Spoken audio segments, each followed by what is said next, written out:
আরে ওই বিনা হাত ছাড়া মেয়ে, আমাকে আমার পেন্সিল দিয়ে দে দে দে। আরে বেটা, এটা কিভাবে হলো? স্যার বিপাশা করেছে।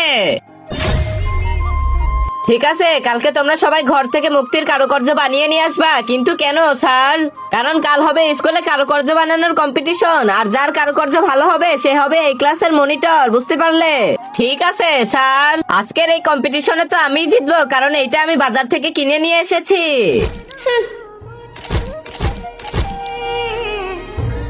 আরে বন্ধুরা, তোমরা কিছু করো, আমি শোভার ওই মূর্তি চেক করেই হোক দেখতে চাই। দাঁড়া, আমি কিছু করতেছি। জি স্যার। আরে শোভা, তোমাকে তো স্যার ডাকতেছে।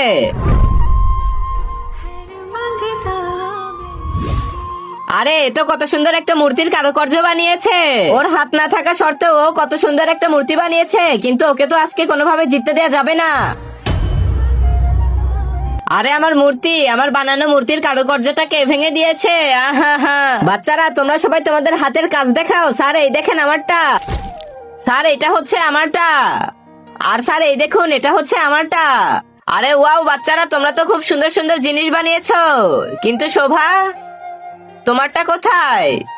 স্যার ওটা তো আমি বানিয়েছিলাম, কিন্তু দাঁড়াও আমি নিজে এসে দেখতেছি। কিন্তু তার আগে তুমি যদি চাও তোমার মা জান্নাতে যাক, তাহলে এই ভিডিওতে একটি লাইক করে চ্যানেলটি সাবস্ক্রাইব করে দাও। আর যদি চাও জাহান্নামে যাক, তাহলে কিছুই করতে হবে না, আর কমেন্টে মা লিখে যাও। ওয়াও শোভা, তুমি তো অনেক সুন্দর জিনিস বানিয়েছো। তো বাচ্চারা, আজকের কম্পিটিশনের উইনার হচ্ছে শোভা। আর হ্যাঁ বন্ধুরা, তোমরা শোভার জন্য একটা লাইক সাবস্ক্রাইব করে দাও।